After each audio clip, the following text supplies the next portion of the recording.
Hello everyone, ये warm welcome to all of you to India's largest online learning platform Unacademy. स्वागत है आप सभी का इंडिया के सबसे बड़े ऑनलाइन लर्निंग प्लेटफॉर्म अनअकैडमी पर। Let's crack Rajasthan exam with Unacademy. ये है मेरा छोटा सा परिचय। आप सभी को पता है, आप मेरी क्लास में रोज आते हैं। दिलीप सिंह शेखावत मेरा नाम है और मैं पिछले 5 साल से एसएससी और आरपीएससी के एस्पायरेंट्स को पढ़ा रहा हूँ। 2015 से इसी क्षेत्र में सक्रिय भी हूँ। तो crack RPSC with India's largest learning platform Unacademy. और सबसे पहली बात, अगर आपने अभी तक अनअकैडमी पे रजिस्ट्रेशन नहीं किया है तो रजिस्ट्रेशन के लिए आपको क्या करना होगा। तो रजिस्ट्रेशन के लिए जाना होगा आपको आपके प्ले स्टोर में टाइप करना होगा अनअकैडमी लर्निंग ऐप। और अनअकैडमी लर्निंग ऐप टाइप करने के बाद आपको इस तरीके का एक ऐप हमारा दिखाई देगा, उसको आप इंस्टॉल कर सकते हैं और फिर अनअकैडमी से जुड़ सकते हैं। अनअकैडमी से जुड़ने के आपको यहाँ पर बहुत सारे फायदे मिलेंगे, जिनमें से पहला है, यहाँ पर मिलती है आपको डेली लाइव क्लासेस की सुविधा। डेली लाइव क्लासेस में, जैसा कि आज हम सिर्फ रिकॉर्डेड क्लास देख रहे हैं, क्योंकि आप सभी को पता है कि दिवाली की हॉलीडेज है और दिवाली की हॉलीडेज में अभी अनअकैडमी टीम ने छुट्टी की है। और छुट्टी की है तो भैया क्लास तो रेगुलर बेसिस पर होनी चाहिए। तो पहले से जो है ऑलरेडी शूट किए हुए वीडियो जो है आपके पास में प्रीमियर किए जा रहे हैं। तो अगर मैं किसी बात का या किसी चीज का अगर जवाब नहीं दे रहा हूँ तो इसका मतलब ये नहीं कि मैं आपको इग्नोर कर रहा हूँ। ये क्लास जो है रिकॉर्डेड क्लास है, इट्स ओके। तो 2 या 3 क्लासेस या 5 क्लासेस मेरी ऐसी होंगी जो रिकॉर्डेड होंगी। और ज्यादा बड़ी बड़ी क्लासेस नहीं होंगी, क्योंकि मुझे पता है कि यार ये जो रिकॉर्डेड क्लास होती है ना, रिकॉर्डेड क्लास थोड़ी सी बोरिंग हो जाती है। इसीलिए तो हम यहाँ पर सबसे अच्छा फायदा क्या है कि डेली लाइव क्लासेस आपको यहाँ पर मिलती है। तो डेली लाइव क्लासेस का फायदा यही होता है बच्चा, कि आप इंटरेक्ट कर पाते हो, इंटरेस्टेड होती है क्लास। ठीक है, समझ में आया। आप आपके एजुकेटर के साथ डायरेक्टली इंटरेक्ट कर सकते हैं। कोई भी डाउट अगर आपको क्लास के बीच में आता है तो उस डाउट को आप क्लियर कर सकते हैं। ठीक है।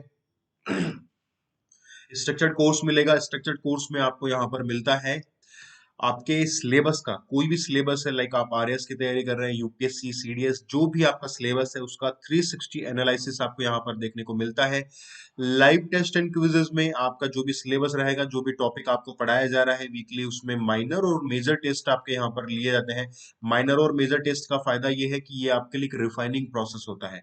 रिफाइनिंग प्रोसेस का मतलब है आप कहाँ पर स्टैंड कर रहे हो, कितनी तैयारी हो चुकी है, कितनी तैयारी आपकी बाकी है, ये सारी सारी चीजें आपको यहाँ पर देखने को मिल जाती हैं। अनलिमिटेड एक्सेस की अगर बात करें तो मान लीजिए कि कोई भी वर्किंग प्रोफेशनल है, आप जॉब के साथ पढ़ाई कर रहे हैं या किसी भी इंपॉर्टेंट काम की वजह से भी आपका किसी से मिलने चले गए या तबीयत खराब हो गई है या कुछ और काम है, उस वजह से आपने क्या किया कि कोई भी इंपॉर्टेंट क्लास स्किप कर दी, तो बाद में उसको आप डाउनलोड कर सकते हो और मल्टीपल टाइम आप उसको देख सकते हो। ठीक है, इतनी सारी सुविधाएं आपको यहाँ पर देखने को मिल जाएगा। ओके, तो स्टार्ट करते हैं। आरपीसी सब्सक्रिप्शन की बात, तो सब्सक्रिप्शन में यहाँ पर क्या मुद्दा रहेगा भैया। चलो, तो फीस स्ट्रक्चर यहाँ पर बहुत ही कम रखा है अनअकैडमी ने। 1 साल की जो फीस है वो ऑलमोस्ट 7,000 रुपए और 2 साल की फीस है 8,000 रुपए। ठीक है, जो कि काफी कम है भैया। आरपीएससी के अंदर अगर आप ऑफलाइन कोचिंग करते हैं तो 60 से 80 हजार के बीच आपको अच्छी अच्छी कोचिंग, जिनके नाम नहीं लूंगा मैं, उनकी फीस आपको रहती है। ठीक है, और वही सारी प्रक्रिया वहां पर रहती है, जबकि वहां पर सिर्फ एक बार आप क्लास ले सकते हो, यहाँ पर आप मल्टीपल टाइम क्लास ले सकते हो यार। अगर कोई क्लास समझ में नहीं आई है तो क्लास आप वापस ले सकते हो, डायरेक्ट टीचर से भी आप इंटरेक्ट कर सकते हो, बातचीत कर सकते हो, पूछ सकते हो उनसे। इसके अलावा हम अगर बात करें आरपीएससी के सब्सक्रिप्शन में डिस्काउंट की, तो मेरे नाम का एक छोटा सा कोड यहाँ पर आपको नजर आ रहा होगा, दिलीप 10। जैसे ही आप दिलीप 10 अप्लाई करोगे, 10% इंस्टेंट डिस्काउंट आपको मिल जाता है। और आफ्टर 10% डिस्काउंट, ये जो 12 महीने का मतलब 1 साल का जो कोर्स था, वो मात्र 6300 रुपए, और 2 साल का जो कोर्स है वो मात्र 7560 रुपए में आपको अवेलेबल हो जाएगा। क्लियर है बेटा, समझ में आया। यहां तक कोई प्रॉब्लम है किसी को?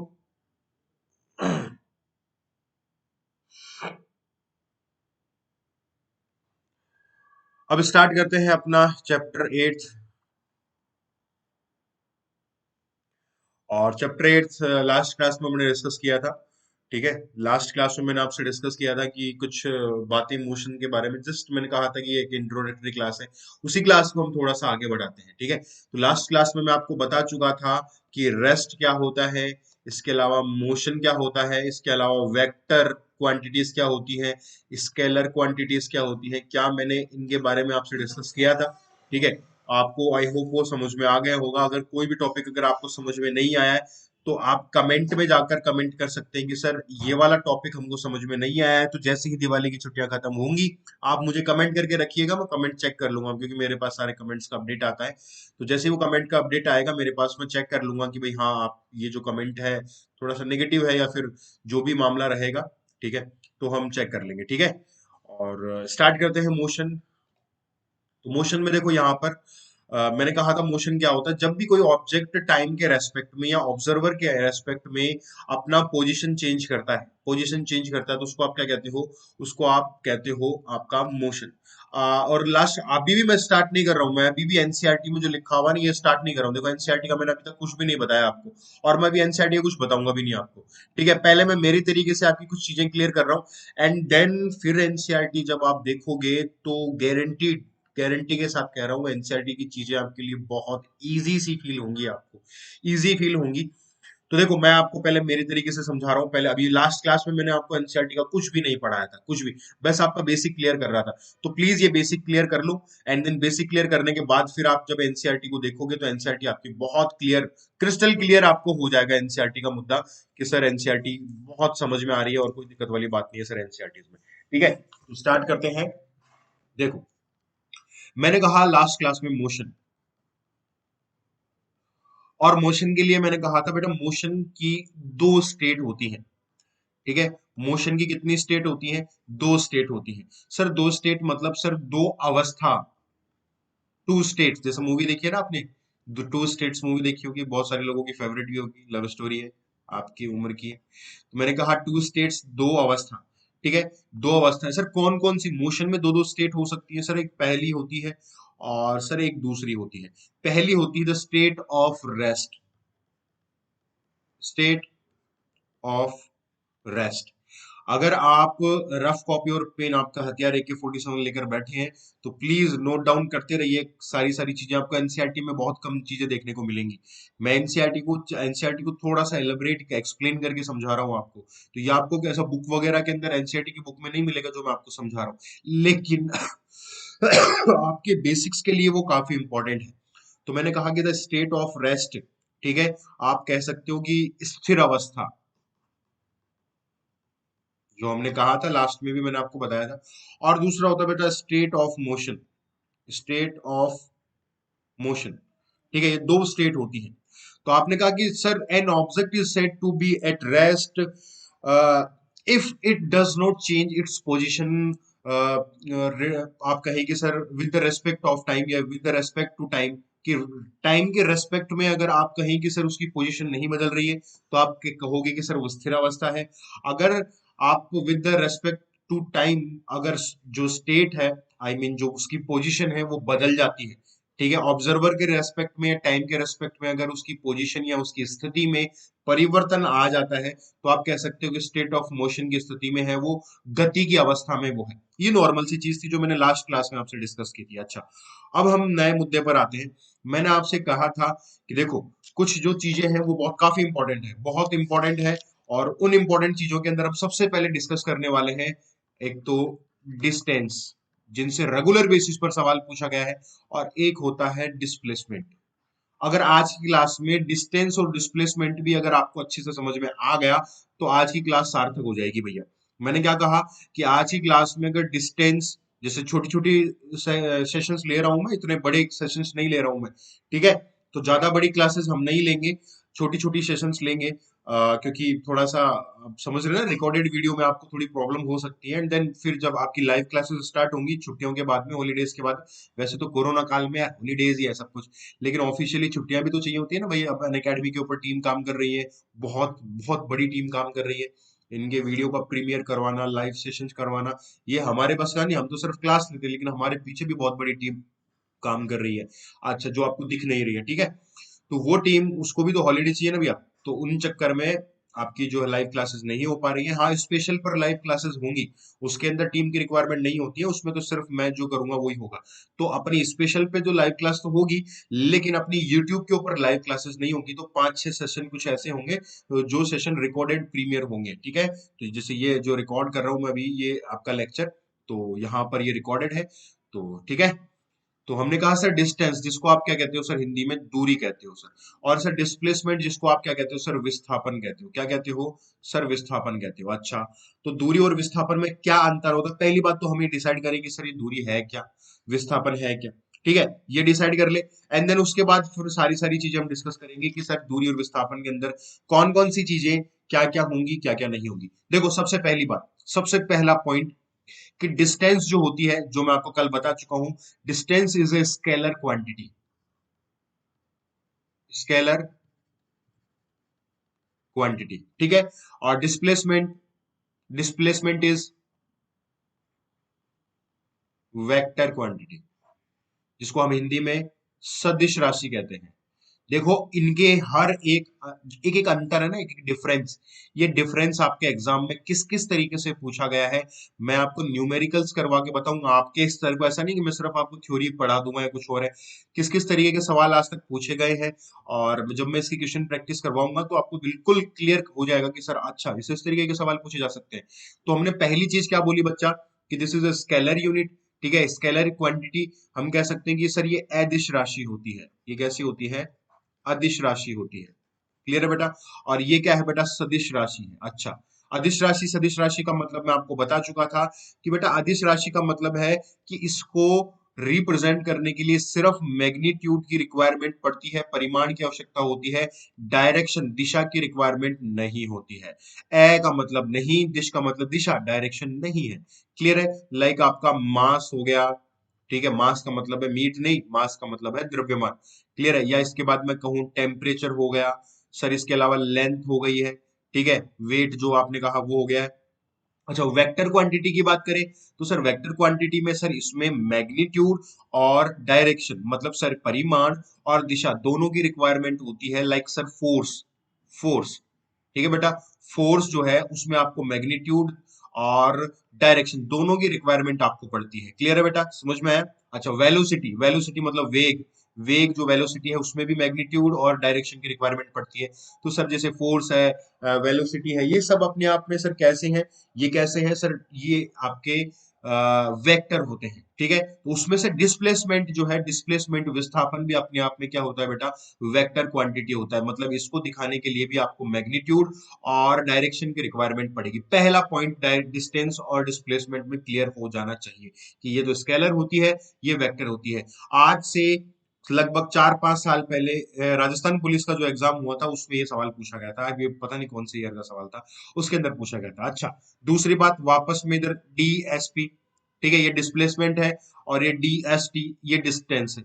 मतलब डिस्प्लेसमेंट मतलब ये तो हिंदी में कह दूं मैं विस्थापन, इधर लिख देता हूं, और इधर लिख देता हूं दूरी, दूरी। अच्छा, अब सर मुझे ये बताओ कि डिस्प्लेसमेंट और डिस्टेंस में फर्क क्या होता है, आखिर आपका डिस्प्लेसमेंट और डिस्टेंस आखिर होता क्या है, क्या ये चीज है। क्लियर है, अच्छा हम डिस्कस करते हैं। देखो पहले मैंने कहा कि ये कोई भी बच्चा खड़ा हुआ है यहां ए के ऊपर, ठीक है बच्चा। अच्छा, कौन से समय पर, टी बराबर 0 सेकेंड पे। अच्छा, टी बराबर 5 सेकेंड पे ये बच्चा यहां पर आ गया है, किसी अपने चाहने वालों के पास। समझ में आ गया।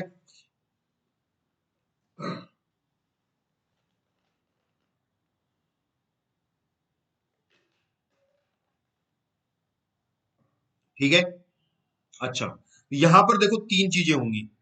ये जब यहां पर आया, यहां पर आया तो तीन तरीकों से आया, मान लीजिए हो सकता है ऐसे इस रोड से आया, हो सकता है सीधा शॉर्टकट आ गया, हो सकता है इस रोड से आया। ठीक है बच्चा, समझ में आया मेरी बात। जब ये इस रोड से आया तो इस रोड की लंबाई, यहां से यहां तक इस रोड की लंबाई थी 2 किलोमीटर। ठीक है, इस शॉर्ट की लंबाई थी 1 किलोमीटर, और ये कुछ ज्यादा लॉन्ग हो गया तो इसकी लंबाई थी 3 किलोमीटर।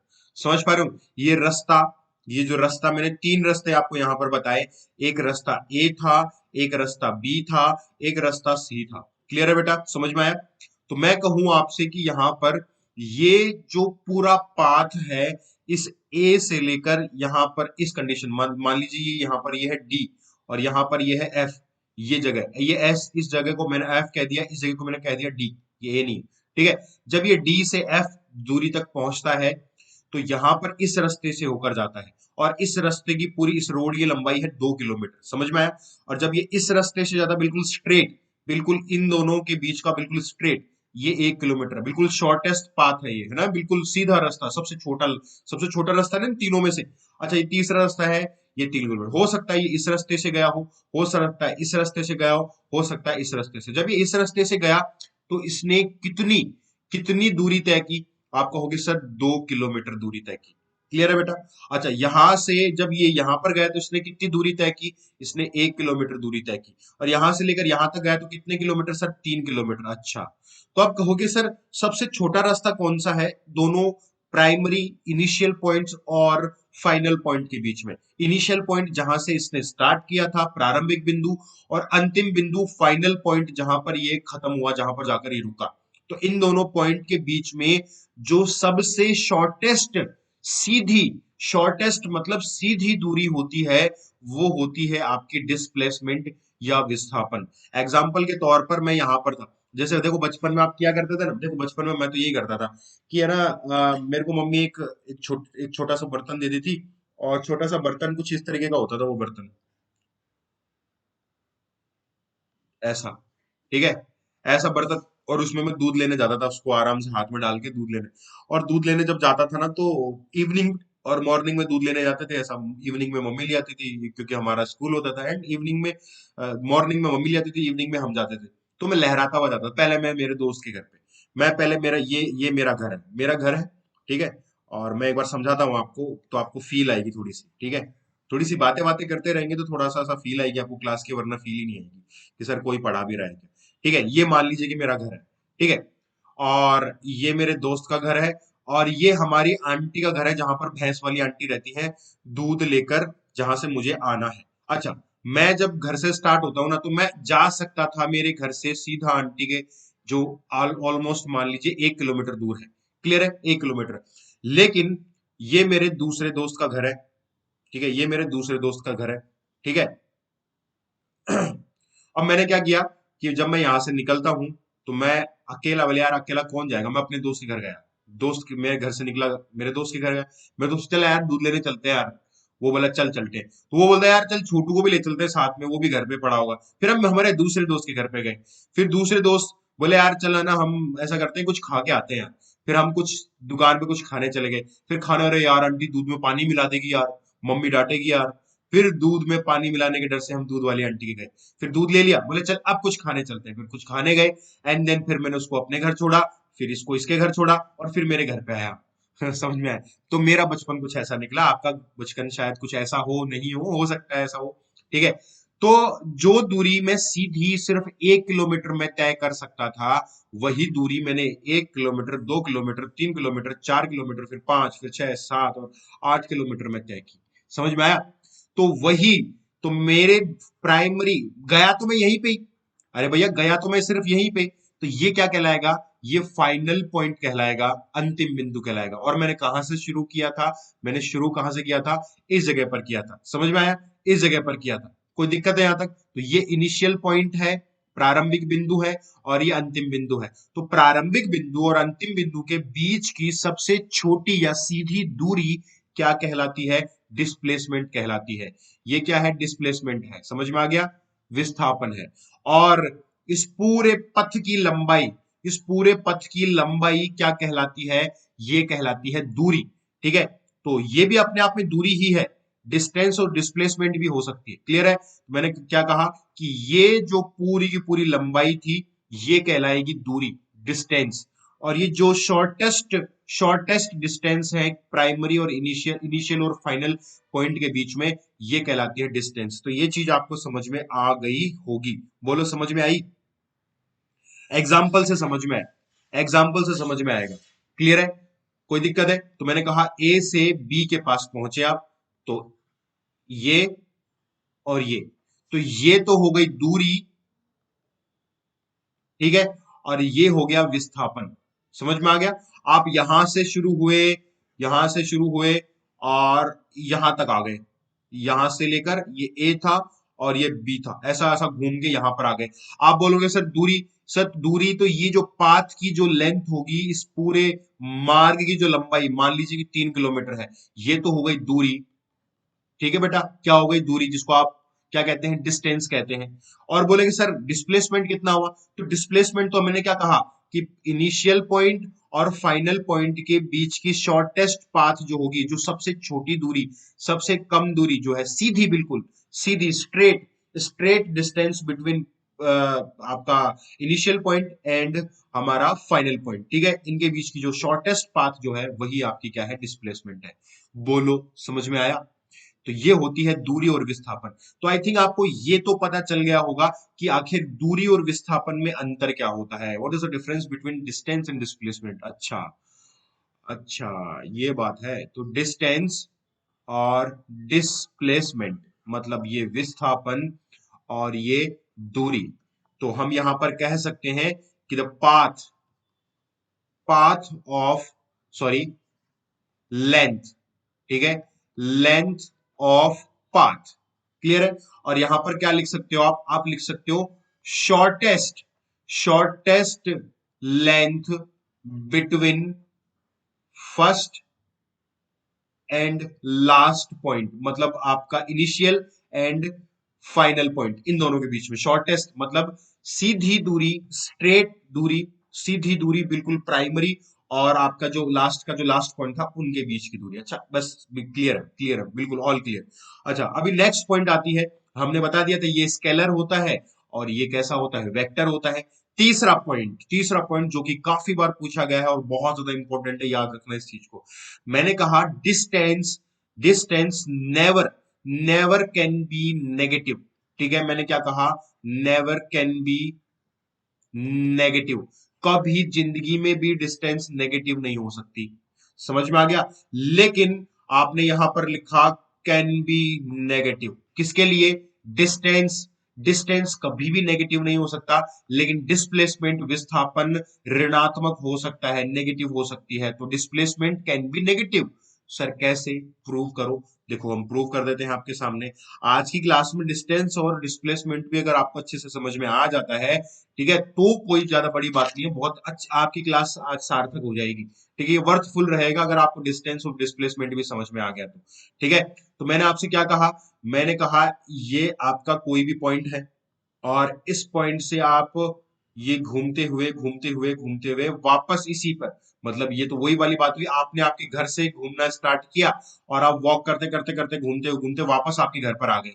समझ में आ गया। तो मैंने कहा कि यहाँ पर बताओ दूरी, मतलब जो डिस्टेंस कितनी है और डिस्प्लेसमेंट कितनी है। डीपी मतलब डिस्प्लेसमेंट मान लीजिए और डीटी का मतलब डिस्टेंस ऐसा मान लीजिए, ये विस्थापन है। तो आप कहोगे कि सर आपने ये जो पूरी पूरी लेंथ जो बताई है आपने, ये तो दूरी है। तो दूरी तो नेगेटिव हो ही नहीं सकती, क्योंकि कुछ ना कुछ तो होगी ना। देखो भाई, घर से निकलते कुछ दूरी तो आप चले, चाहिए वापस आ गए तो कुछ दूरी चल के आया अपन, कुछ लेंथ तो चल के आए, वापस आ गए, कोई दिक्कत नहीं है। लेकिन डिस्प्लेसमेंट आपका जीरो भी हो सकता है, नेगेटिव भी हो सकता है। याद रखना, आपकी जो डिस्टेंस है, जो दूरी है, न तो कभी जीरो हो सकती है और ना कभी नेगेटिव हो सकती है। ना तो नेगेटिव होगी और ना ही जीरो होगी। अगर आप चले हो तो पक्का कुछ ना कुछ दूरी तो आपने चली ही है, चाहे आप 2 कदम चल के वापस आ गए तो वो 2 कदम की वो है, वो दूरी है।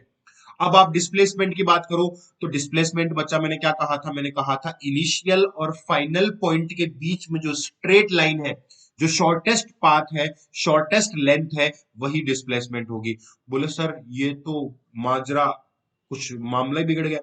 हमने तो कहा तो सर, हमने ए हमारे घर से शुरू किया और शुरू करते करते सर हमने तो हमारे घर पे खत्म कर दिया। और सर हमारा घर ही इनिशियल पॉइंट है और हमारा घर ही फाइनल पॉइंट है। तो मतलब सर इनिशियल और फाइनल पॉइंट एक ही जगह है, तो इनके बीच की दूरी तो सर जीरो है। तो सर डिस्टेंस डिस्टेंस तो जीरो नहीं होगी, लेकिन डिस्प्लेसमेंट तो जीरो होगा। समझ पा रहे हो मेरी बात। अगर आप कहीं से चलना स्टार्ट करते हो और वापस वहीं पर आकर रुक गए हो, इसका मतलब आपका डिस्प्लेसमेंट कितना है, जीरो। आपका विस्थापन कितना है, जीरो। क्या आप प्राइमरी पॉइंट से कितना डिस्प्लेस हुए हो, हुए ही नहीं है, हम तो वापस वहीं आ गए। तो डिस्प्लेसमेंट कितना, जीरो। बस इतनी सी बात है। तो डिस्प्लेसमेंट जीरो भी हो सकता है और डिस्प्लेसमेंट नेगेटिव भी हो सकता है। नेगेटिव कैसे, तो मैं नेगेटिव भी बता देता हूँ। जीरो तो पता चल गया जीरो कैसे होता है, नेगेटिव कैसे होता है। मैं यहां से स्टार्ट करता हूं, यहां से मैंने भागना स्टार्ट किया, आया और वापस इसी जगह पर आकर आ गया। तो देखो उसी पॉइंट पर वापस आ गया यहां पर। तो मैंने क्या कहा कि ये तो हो गया जीरो। अब जीरो होने के बाद, या मैं कहूं कि देखो ये कुछ आपको थोड़ा कम समझ में आ रहा होगा, ये पॉइंट है, इस पॉइंट पे मैं खड़ा हूं यहां पर, ठीक है। मैंने यहां से भागना स्टार्ट किया, यहां जाते ही मैंने सोचा वापस चलते हैं। मैं वापस आ गया यहां पर, अच्छा यहां पर वापस आ गया। डिस्प्लेसमेंट अभी तक का कितना, दूरी मान लो मैं 10 किलोमीटर चला यहां पर, 10 किलोमीटर, तो डिस्टेंस कितनी हुई सर, डिस्टेंस 10, तो ये जाने में लगी और 10 आने में लगी, तो मेरी टोटल डिस्टेंस डिस्टेंस कितनी हुई, 20 किलोमीटर हुई। और हम अगर कहूं डीपी डिस्प्लेसमेंट विस्थापन कितना हुआ, तो सर 20, यहां पर यहां से ये वापस आ गया, तो प्राइमरी पॉइंट भी हो गया इनिशियल पॉइंट, तो डिस्टेंस डिस्प्लेसमेंट कितना हो गया, जीरो हो गया। अच्छा, अब मैं यहां पर रुका नहीं हूं, मैं रुका नहीं हूं, मैं वापस इधर चल पड़ा, इधर चल पड़ा, समझ पाए, और मैं यहां पर पहुंच गया।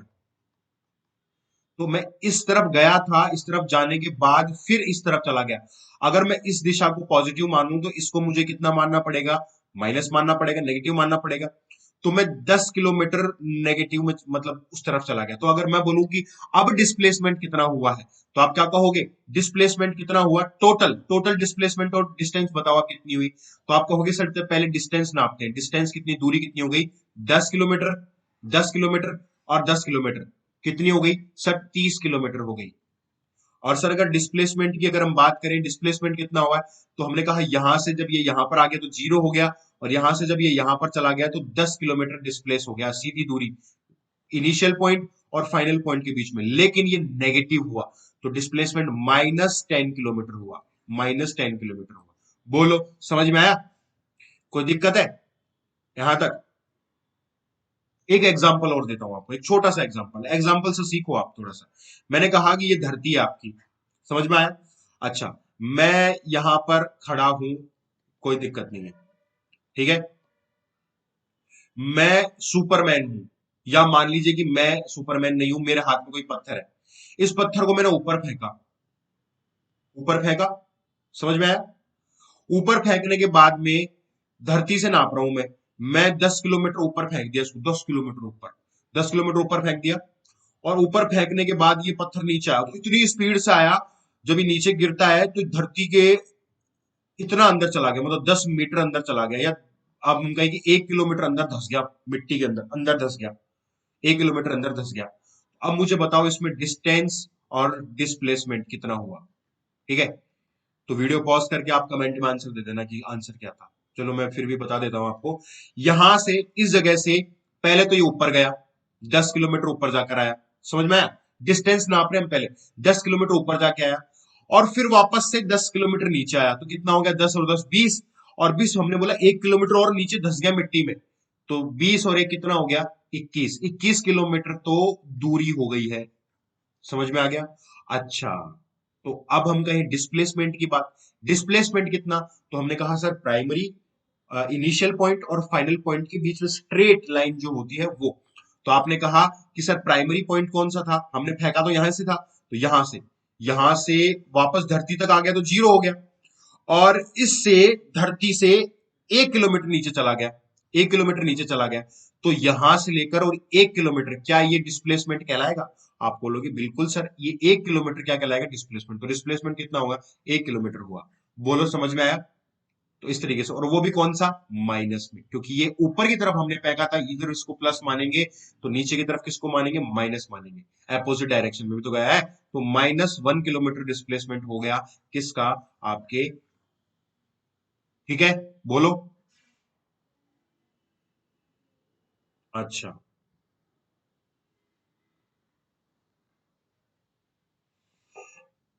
तो चीजें समझ में आने लगेंगी आपको, कोई दिक्कत वाली बात नहीं है, धीरे धीरे बस आगे बढ़ते रहो आप, तो कोई दिक्कत नहीं है। एक सवाल मैं आपसे पूछता हूं अभी, ये सवाल आपसे पूछा भी गया है, ये आपसे पूछा भी गया है कि डिस्प्लेसमेंट और डिस्टेंस, ठीक है। मैं आपसे पूछूं डिस्प्लेसमेंट, ठीक है, मैंने आपसे कहा डिस्प्लेसमेंट इक्वल डिस्टेंस, ठीक है। मैंने कहा डिस्प्लेसमेंट,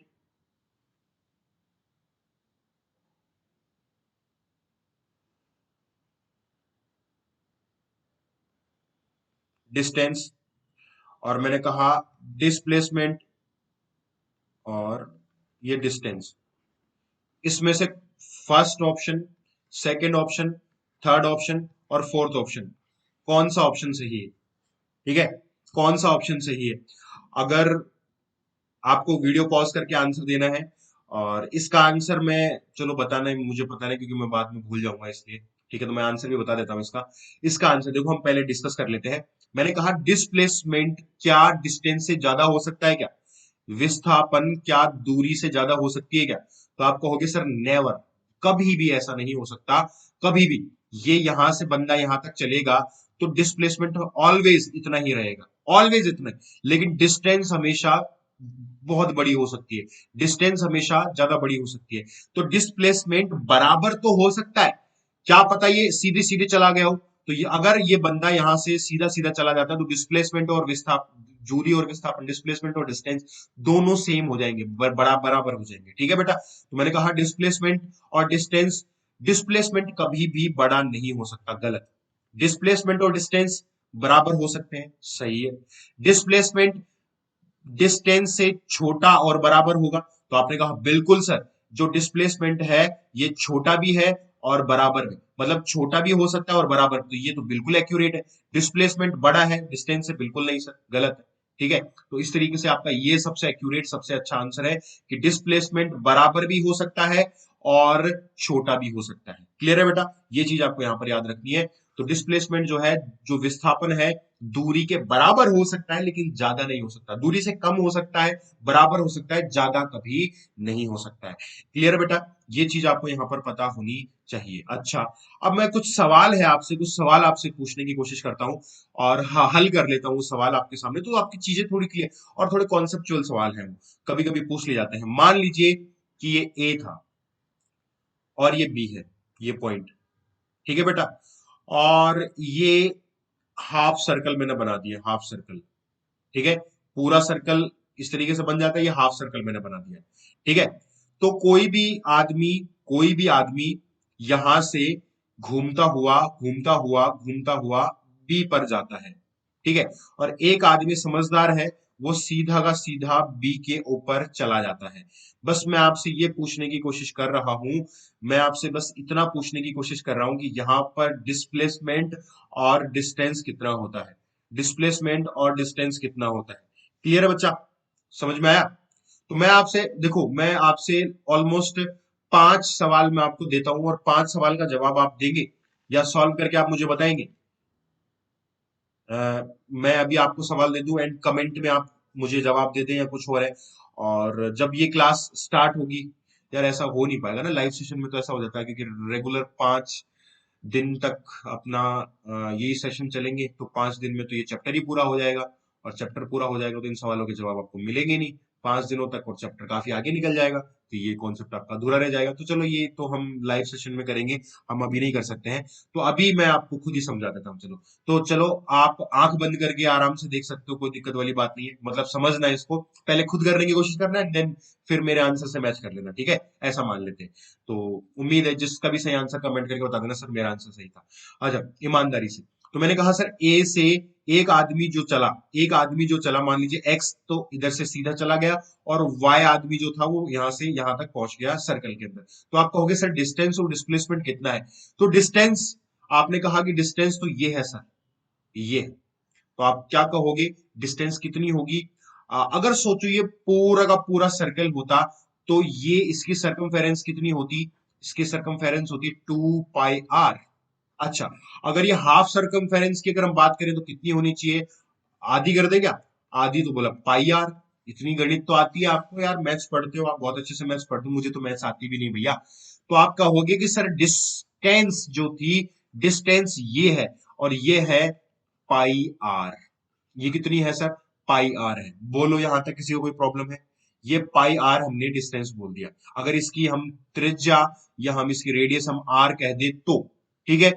अगर मैं कहूं सर डिस्प्लेसमेंट, तो डिस्प्लेसमेंट तो सीधा सर यहां से लेकर यहां तक, सर हमको पता है कि ये रेडियस आर है और ये रेडियस भी आर है, तो आर आर कितना हो जाएगा सर, ये हो जाएगा 2r। क्लियर है? तो 2r हो गया हमारा क्या, हमारा डिस्प्लेसमेंट, ये हो गया डिस्प्लेसमेंट। बोलो यहां तक समझ में आया? यहां तक समझ में आया? कोई दिक्कत है बोलो? क्लियर है? आई थिंक क्लियर हो गया होगा आपको ये सारी सारी चीजें। अच्छा एक सवाल और देख लेते हैं, इंपॉर्टेंट सवाल है, थोड़ा सा कॉन्सेप्चुअल है, शायद आप कर पाए नहीं कर पाए। अगर आप कर पा रहे हैं तो आप बहुत इंटेलिजेंट हैं, और नहीं कर पा रहे हैं तो आप मेरे जैसे हैं। ठीक है, चलो। मैंने कहा कि यहां पर कोई पॉइंट, मैं कलर चेंज कर लेता हूं, ये इस जगह पर, यहां पर, ठीक है, मैं ए पॉइंट पर खड़ा हूं, ठीक है, और ए पॉइंट पर मैं इस, जो ये आपको सर्कल दिख रहा है, इस सर्कल का ये जो पेरिफेरी आपको दिख रही है ना, ये सर्कमफेरेंस दिख रही है, इस सर्कमफेरेंस का 1/4 पार्ट चल लेता हूं। मतलब यहां से चल के यहां पर आया, 1/4 हो गया ना, ये 1/4 यहां पर हो गया, आधा यहां पर हो गया, पौना यहां पर हो गया, और पूरा कंप्लीट यहां पर हो गया। समझ पा रहे हो मेरी बात? ठीक है, 1/4, ठीक है, फिर 1/4 ये हाफ हो गया, ये फिर 1/4 ये हाफ हो गया, ये पूरा पूरा कंप्लीट सर्कल हो गया। क्लियर है? जैसे घड़ी में आप देखते हो ना, तो घड़ी में कहां पर, यहाँ 12 बज रहे होते हैं, 12 से फिर 3 के ऊपर आते हो ना आप, फिर 3 से 6 के ऊपर, 6 से फिर 9, फिर 9 से 12, इस तरीके से घड़ी घड़ी के ऊपर। तो यहाँ पर 12 बज रहे होते हैं ना, तो आप 12 बजे के ऊपर खड़े थे और आप पहुंच गए 3 बजे के ऊपर, 3 बजे के ऊपर, ठीक है, 3 बजे के ऊपर। तो आपसे ये सवाल अलग अलग तरीके से पूछा जा सकता है कि आप पार्क में खड़े थे, या घड़ी की जो सुई है, घड़ी की सुई अभी 12 के ऊपर है, और 12 से वो किस पर आ गई है, 3 के ऊपर आ गई है, तो कितना उसने डिस्टेंस और कितना डिस्प्लेसमेंट तय किया। ऐसा, ऐसे सवाल आपसे पूछे जा सकते हैं। ठीक है, ऐसे सवाल पूछे भी गए हैं, अलग अलग तरीके से पूछे भी गए हैं। तो मैंने आपसे पूछा कि ये जो सीधी सीधी, यहां पर आपका कितना तो डिस्टेंस होगा और कितना डिस्प्लेसमेंट होगा, कितना डिस्टेंस होगा कितना डिस्प्लेसमेंट होगा, ये चीज आपको यहां पर बतानी है। तो वेरी वेरी इजी, बहुत इजी है। अब बचपन में आपने कभी ना कुछ पाइथागोरस नाम का कुछ पढ़ा होगा, पाइथागोरस पढ़ा है आपको? अच्छा, पहले हम डिसाइड कर लेते हैं कि हमारे पास, देखो मान लीजिए हमारे पास ये आर रेडियस है, तो आर रेडियस यहां पर भी होगी, जाहिर सी बात है। ठीक है, अब आप कहोगे सर कि पहले डिस्प्लेसमेंट की बात करें या डिस्टेंस, तो पहले डिस्टेंस की बात कर लेते हैं। डिस्टेंस कितनी है? आपने कहा कि सर ये डिस्टेंस है, ये डिस्टेंस है, तो सोचिए, सोचिए कि 2 पाई आर अपना पूरा पूरा सरकमफेरेंस होता है। तो 2 पाई आर अगर होता है तो 1/4 होगा, और 1/4 होगा तो कितना हो जाएगा भाई, 1/4 समझ में आ गया? येलो, ठीक है, कोई दिक्कत है? तो ये आपका आंसर आ गया डिस्टेंस का। इसको सॉल्व कर लेना आगे, जो 2 से 2 काट देना, 2 से 4 काट देना, ऐसा। अब आप कहोगे सर डिस्टेंस तो आपने बता दी, डिस्प्लेसमेंट बताओ। सर डिस्प्लेसमेंट वो होता है जो आपका इनिशियल पॉइंट और आपका जो लास्ट वाला पॉइंट है उनके बीच में सीधी स्ट्रेट शॉर्टेस्ट लेंथ, तो शॉर्टेस्ट लेंथ तो ये हो गया। ठीक है, समझ में आ गया? तो पाइथागोरस आपने पढ़ा है, पाइथागोरस में मान लीजिए हमने ये ए मान लिया, ठीक है, ये बी मान लिया और ये सी मान लिया, तो हमने ऐसा लिखते हैं ना, ए का स्क्वायर, बी का स्क्वायर प्लस सी का स्क्वायर, ऐसा, और फिर ये ए स्क्वायर हटा देते, अंडर रूट लगा देते, ऐसा पढ़ा है हमने। अच्छा, तो यहां पर सर हम ये कर सकते हैं कि यहां पर मान लीजिए हम इसको ए मान ले, इस डिस्प्लेसमेंट को ए मान ले, तो सर ए बराबर कितना हो जाएगा, सर यहां पर ये आर है, ये आर है, तो सर आर का स्क्वायर प्लस आर का स्क्वायर, और सर ये अंडर रूट। बोलो, कोई दिक्कत है? और इसको अगर सॉल्व करते हैं तो आपका आता है अंडर रूट 2r, और ये आपकी जो डिस्टेंस है वो कितनी हो गई, अंडर रूट 2r आंसर आ जाएगा। बोलो, वेरी वेरी सिंपल, कितना सिंपल था ये। ठीक है, सिर्फ पाइथागोरस लगानी थी, और पाइथागोरस थोड़ा सा आपका फिजिक्स में मिक्सअप हुआ, एंड देन आपका आंसर आ गया। ठीक है भैया, मैथ्स मेरी बहुत कमजोर है, मैथ्स में कहीं गलती वलती हो जाए तो माफ कर देना, मुझे पता है। ठीक है, आपको मैथ्स काफी अच्छी होती है, बहुत गलतियां निकाल लोगे आप मेरी मैथ्स के अंदर, तो मेरी मैथ्स तो बहुत कमजोर, बहुत मतलब ढीलम ढाल हूं मैं मैथ्स के अंदर, ये बात मान लेना आप मेरी, ठीक है। अच्छा, एक सवाल और देख लेते हैं छोटा सा। अब की बार मान लीजिए कि ये आपका सर्कल है, वापस से ये सर्कल है, ठीक है, कुछ सवाल मैं ऐसे हल करवा रहा हूँ आपको, तो आपका कॉन्सेप्ट क्लियर हो रहे हैं इससे। ठीक है, अब की बार आपके कितने बज रहे हैं, यहाँ पर 12 बज रहे हैं घड़ी में, ठीक है, और 12 बजे वाली घड़ी पे पॉइंट पर खड़े हो आप, और आप पहुंच जाते हो ऑलमोस्ट, यहाँ पर कितने बज रहे होते हैं, 3 बज रहे होते हैं, ठीक है, यहाँ पर 4 और यहाँ पर 5 बज रहे होते हैं, 5 बजे वाली घड़ी के आसपास आप पहुंच जाते हो। ठीक है, ये आपका बीच में सेंटर है सर्कल का। क्लियर है बेटा? समझ में आ गया? आप यहां से लेकर और यहां तक आप आ गए, मतलब आप ये कहो कि कुछ इस तरीके से आ गए यहां से, और इनके बीच में जो सर ये एंगल बन रहा है ना वो 120 डिग्री का बन रहा है, 120 डिग्री का बन रहा है। ठीक है, तो मैं अब आपसे पूछ रहा हूं कि आप डिस्प्लेसमेंट, आप मुझे यहां पर बता दीजिए कि डिस्प्लेसमेंट कितना होगा, डिस्प्लेसमेंट कितना होगा। बस आप डिस्प्लेसमेंट बता दीजिए मुझे कि डिस्प्लेसमेंट कितना होगा। बताएगा कोई? आंसर कमेंट में जरूर दे देना, मैं अभी तो बता देता हूँ। देखो बेटा, ऐसी ऐसी जहां पर आपको ये एंगल दे रखा हो, आपको 45 दे रखा हो, आपको 60 दे रखा हो और सब कुछ, और आपको जब इसके बीच में ये डिस्टेंस आपको पूछी होती है, ये डिस्टेंस आपको जब पूछी होती है तो इसके लिए बिल्कुल वेक्टर से सॉल्व हो जाता है। हालांकि ये वेक्टर से सॉल्व हो जाता है, ये शॉर्टेस्ट डिस्टेंस हो गई ना, आपको डिस्प्लेसमेंट ही तो निकालना है आपको। तो डिस्प्लेसमेंट कितना हो गया, यहां से लेकर और यहां तक सीधी, बिल्कुल सीधी दूरी है ना, शॉर्टेस्ट जो पाथ है आपका वही तो निकालना है आपको। अच्छा, तो आपको जब ये निकालना होता है ना, तो आपको कोई भी एंगल दे रखा हो, आपको 60 दे रखा हो, आपको 45 दे रखा हो, आपको 120 दे रखा हो, तो इसके लिए एक छोटा सा फॉर्मूला होता है जो वेक्टर से आप निकाल सकते हो, वेक्टर से निकाल सकते हो। वेक्टर मतलब आपको वेक्टर्स पढ़नी पड़ेगी साइंस के अंदर, हालांकि आपके मैथ के और भी बहुत सारे फॉर्मूलाज होते हैं जिनसे आप निकाल सकते हो, लेकिन वेक्टर के फॉर्म के अंदर एक छोटा सा फॉर्मूला निकल कर आता है, 2r sine theta by two, 2r sine theta by two, ये छोटा सा एक फॉर्मूला होता है। इस फॉर्मूले को पुट कर दो, आराम से इज्जत से आंसर आ जाएगा। जैसे अपने पास 2 है, अपने पास आर की वैल्यू तो है, ये आर की वैल्यू कुछ भी दे रखी होगी, मान लो आर ही दे रखी है, अपन को आर दे रखी है, क्लियर बता। ठीक है, आर अगर मान लो यहाँ पर 10 दे रखी होती, 10 मीटर दे रखी होती, कुछ भी है तो उसकी जगह हम पुट कर लेते, आर दे रखा है। इसके अलावा सर साइन लिखा हुआ है, और सर थीटा की वैल्यू कितनी है, सर थीटा की वैल्यू सर 120, और 120 बाय 2 लिख दूं तो क्या मैं यहाँ पर 60 लिख सकता हूं, तो मेरे पास आंसर क्या आएगा, 2r साइन 60, साइन 60। और साइन 60 का वैल्यू कितना होता है बच्चा, साइन 60 का वैल्यू होता है, साइन 60 का वैल्यू होता है √3/2। ठीक है, याद करा हुआ होगा, रटा हुआ होगा बच्चों आपने तो, साइन 30 साइन 60 10 को सब कुछ याद कर रखा होगा आपने। ठीक है, तो साइन 60 की वैल्यू कितनी होती है, √3/2। अच्छा, अच्छा, अच्छा, 2r साइन 60 की वैल्यू रख दो, √3/2, 2 से 2 को मार दो, और मार दिया तो आर √3 आपका आंसर आ जाता है, r√3, r√3 ये इसका डिस्प्लेसमेंट रहेगा। तो आर की वैल्यू अगर मान लीजिए 5 लिखी है, तो 5 गुना √3, बस इतना सा वैल्यू निकालकर आंसर आ जाएगा।